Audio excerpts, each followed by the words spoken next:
Good morning everyone. আমি সোমনাথ পান্ডে এবং future গাইডার YouTube চ্যানেলে আপনাদের সকলকে স্বাগত জানাই। থাম্বনেলে আপনারা ঠিকই দেখেছেন যে আজকে আমরা কথা বলবো যাদের স্কোর 450 থেকে 500-র মধ্যে রয়েছে তাদের কাছে কি কি অপশন থাকতে পারে।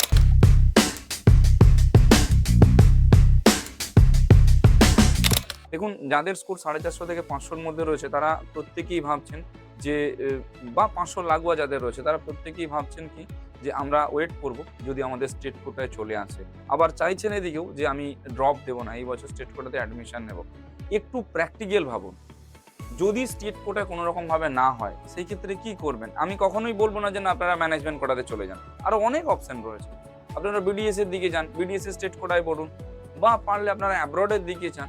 তো ডিপেন্ড করছে কি পুরোপুরি আপনাদের নিজেদের ফাইন্যান্সিয়াল কন্ডিশন এবং তার পাশাপাশি আপনাদের নিডের উপরে, যে আপনাদের কি নিড রয়েছে, আপনারা কি চাইছেন।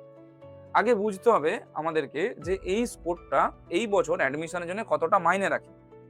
আপনার যা স্কোর রয়েছে 450 বলুন বা 500 বলুন বা ধরে রাখুন 489 বা 499, যাই হোক না কেন, আপনার এই নাম্বারে স্টেট কোটা আসাটা এই বছর প্রচুর চাপ রয়েছে। যতই সিট বাড়ুক না কেন, সে যে যাই বলুক না কেন, আমি আপনাদের বলছি আপনারা ইউটিউবে এই জিনিসটা তো আপনার কাউন্সিলিং এর পরেও দেখতে পাবেন এই ভিডিওটা।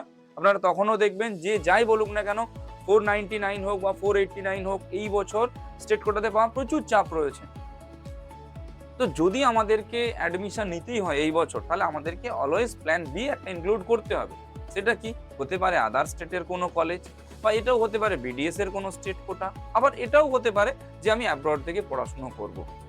কোথায় কি খরচ রয়েছে দেখুন, আমাদের এখানে স্টেট কোটাতে পড়তে গেলে প্রায়, যদি শেষের দিকের কলেজগুলো ধরি যাদের 36 লাখ টাকা ফিস রয়েছে, অর্থাৎ প্রতি সেমিস্টার যে 4 থেকে 4.5 লক্ষ টাকা লাগে, ঠিক ওই খরচেই, সেম খরচেই আমরা বাইরের স্টেটের ম্যানেজমেন্ট কোটাতে পড়তে পারবো। ছত্তিশগড় রয়েছে, সেখানে আমরা ম্যানেজমেন্ট কোটাতে পড়তে পারি। বিহারের কিছু কিছু কলেজ আছে, ইউপির কিছু কিছু কলেজ আছে যেখানে আমরা ম্যানেজমেন্ট কোটাতে পড়তে পারি সেম ফিসে, 4 থেকে 4.5 লক্ষ টাকা পার সেমিস্টারে। তাহলে ইয়ার আমাদের কত যাচ্ছে? প্রায় 9 লাখ টাকা, 9.5 লাখ টাকা, 10 লাখ টাকা, এইরকম ইয়ারলিতে আমরা টিউশন ফিসেও পড়তে পারি। অনেক কলেজ রয়েছে। তো আগে দেখতে হবে কি যে আমার র্যাঙ্কে অল ওভার ইন্ডিয়াতে, সমগ্র ভারতবর্ষে যতগুলো ওপেন স্টেট রয়েছে, প্রতিটা ওপেন স্টেটে কি কি প্রাইভেট কলেজে আমার অ্যাডমিশন হচ্ছে বা অ্যাডমিশন পসিবল, তার একটা লিস্ট বানাতে হবে।